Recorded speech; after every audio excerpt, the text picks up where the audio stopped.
Ontem eu tive por mais de meia hora no programa do Steven Crowder aqui nos Estados Unidos, o Louder with Crowder. Vocês já me viram lá algumas vezes. É um dos programas mais assistidos do país, milhões de espectadores.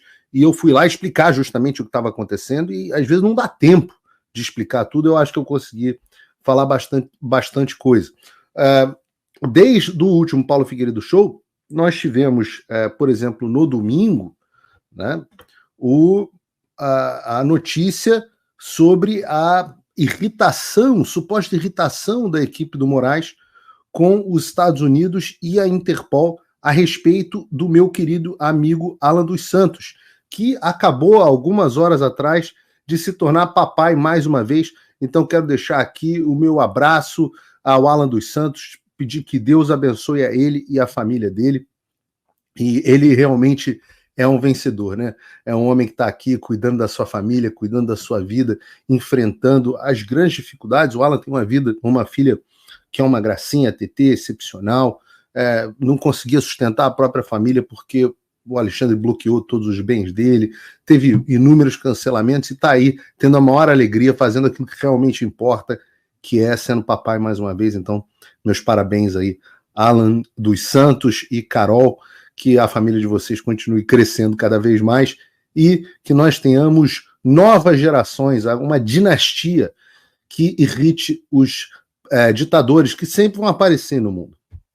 E a gente viu nessa reportagem da Vaza Xande que, apesar dos esforços do gabinete do Moraes para pedir à Interpol para emitir um alerta vermelho para o Alan, parece que o alerta nunca foi emitido. Opa, desculpe interromper o seu vídeo, mas desde 2022 eu continuo com as contas bloqueadas e o passaporte cancelado pelo Xandão. Se você aprecia o meu trabalho e tudo que eu faço pela liberdade de expressão, tem um lugar onde você pode se tornar meu apoiador com uma pequena quantia por mês.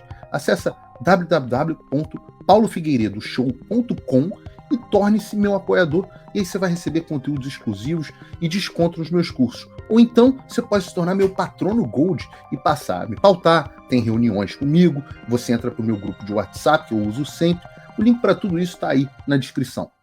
E isso é um sinal muito grande, né? Porque mostra que até a Interpol, quem assistiu aqui, eu fiz em inglês, estou pedindo ao João Gabriel para traduzir uma entrevista com a Michelle Esland, que é uma das maiores especialistas em Interpol do mundo. Ela explica como funciona o processo da Interpol, explica que há um filtro e que o que acontece é que mesmo as decisões do Maduro muitas vezes vão parar na Interpol. Mas o que está acontecendo cada vez mais é que quando os países como a Venezuela, como o Brasil, como a China, começam a abusar do sistema do alerta vermelho, praticando o que se chama aqui nos Estados Unidos de repressão transnacional, um crime que está agora claramente configurado com a atuação do Alexandre, a Interpol começa a tirar o pé, né? Começa a tirar o pé. E eles começam a não publicar, porque ela vê que ela está sendo instrumentalizada. A Interpol não é feita para perseguir presos políticos. A Interpol é feita para, se tiver um assassino, um traficante de drogas, muito mito em torno da Interpol. Para vocês saberem, a Interpol não pode agir aqui dentro dos Estados Unidos, e a gente repara um desconhecimento dentro do gabinete do Alexandre sobre como a Interpol funciona, né, e sobre como o pedido de extradição funciona. Então, a gente vai abordar algumas coisas aqui. Eu vou dar uma aulinha grátis aí pro Ayrton, pro Talhaferro e pro doutor, como é que é o nome? Marcelo, uma coisa assim lá do gabinete.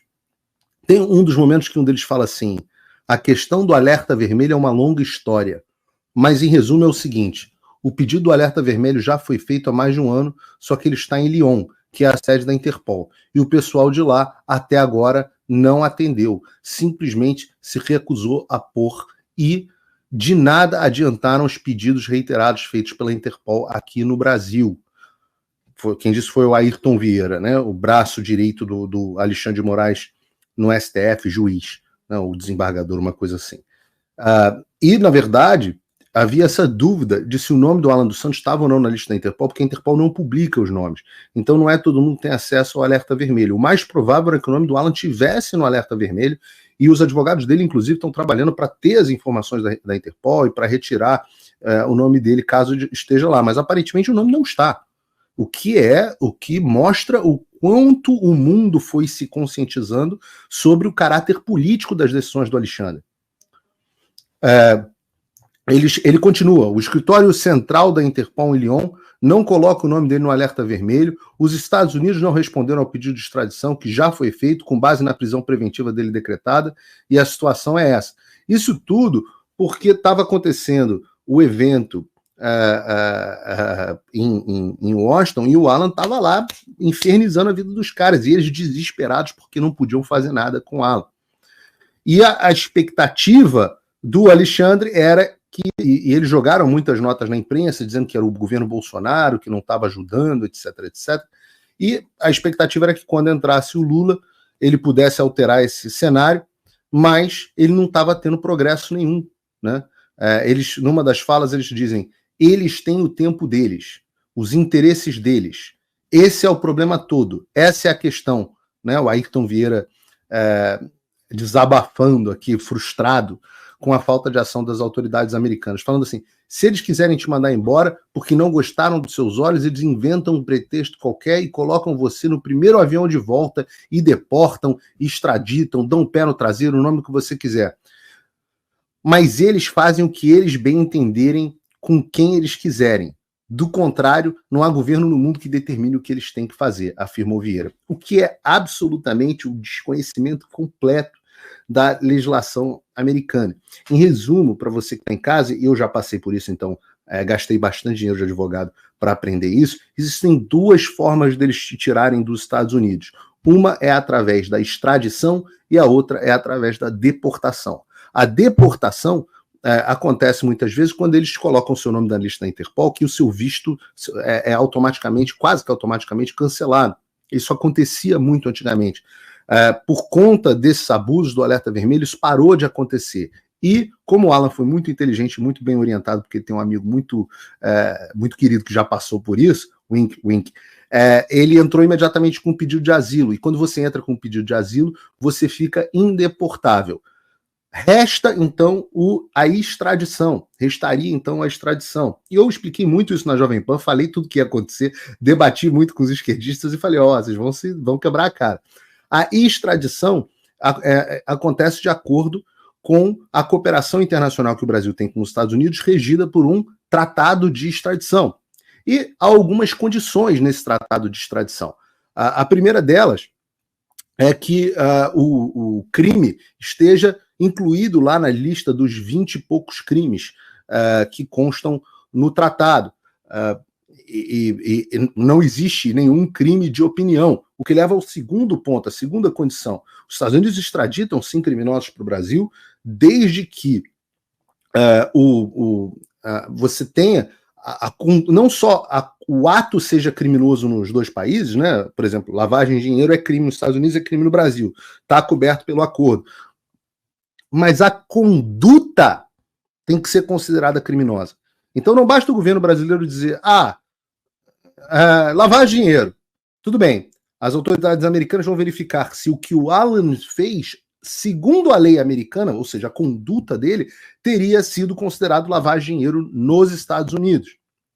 E há o terceiro aspecto, que é o devido processo legal. Em todos os casos, seja de deportação, seja de extradição, aqui nos Estados Unidos você tem o devido processo legal. Na deportação, eu já estive em processo de deportação, antes de receber o meu green card, eu já tive um processo de deportação e você apela a um juiz. Você vai lá e apela a um juiz de imigração. Esse juiz de imigração analisa o seu caso, demora anos e anos, e enquanto o seu caso está sendo analisado, você não é deportado. Se você tiver com pedido de asilo, não é deportado. Se o juiz decidir pela sua deportação, existe um processo de apelação dentro da Corte de Imigração. E no caso da extradição, como é que funciona o processo? O governo brasileiro vai lá, faz o pedido de extradição via Ministério das Relações Exteriores, você tem dentro do Departamento de Justiça dos Estados Unidos uma área de cooperação internacional, eles recebem um procurador, né, um promotor americano do Departamento de Justiça analisa, vê se as condições da extradição estão sendo atendidas, incluem probable cause, todas as questões constitucionais americanas. Você tem que mandar cópia dos autos, cópia de todas as condutas, explicação muito bem feitinha. Eles olham e falam, atende o critério, o devido processo legal está respeitado, e aí eles iniciam o processo de extradição. Só que não depende do Biden, não depende do Trump, não depende de não sei quem. Uma vez que o promotor, né, do Departamento de Justiça resolve iniciar o processo, um juiz federal americano passa a supervisionar o processo. E esse juiz federal americano verifica se você tem o direito de apelar, de dizer que está sendo perseguido político, etc, etc. Na imensa maioria dos casos, quando há qualquer indício de perseguição política, os Estados Unidos não extraditam e não deportam. E por isso que eu já disse milhões de vezes, por isso que o Alan tem confiança de dizer pede para o Mickey, porque nunca isso vai prosperar. É impossível dentro do ordenamento jurídico americano. Por isso que os Estados Unidos retiraram e negaram 2 vezes já, e na verdade inúmeras vezes, porque quando eles fazem pedidos de informação, é a forma deles de negar, de dizer, olha, vocês não estão atendendo o que a gente quer. E eles ficam absolutamente frustrados, porque o ditador ele não está acostumado com o império da lei. E aí eles partem para quê? Aí você tem, eu falei Marcelo, mas era o Marco Antônio Vargas, que saiu, me disseram que ele saiu do TSE puto e brigado com o Xandão. Lembrando que tudo isso aqui está acontecendo por uma coleção de pessoas que ficaram putas e brigadas com o Xandão e resolveram expô-lo, né?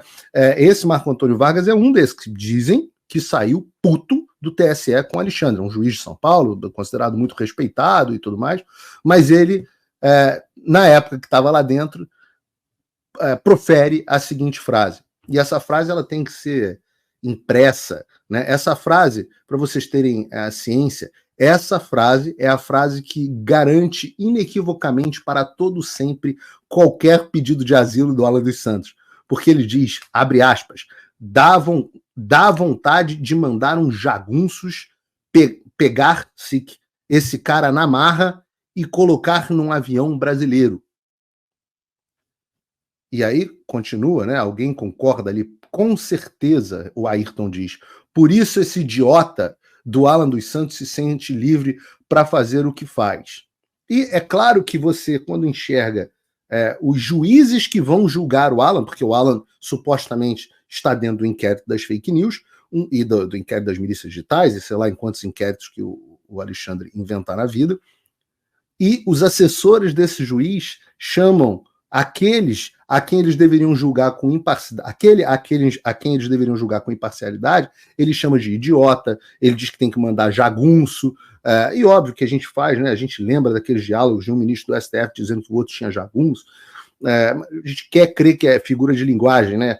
Mas eu digo para vocês que a coisa que gerou mais choque aqui nos Estados Unidos até agora, nas minhas conversas, tanto com os deputados quanto nos programas que eu participei, foi essa questão do jagunço, da cogitação de sequestro internacional de jornalista em solo americano. Uma coisa muito séria, né?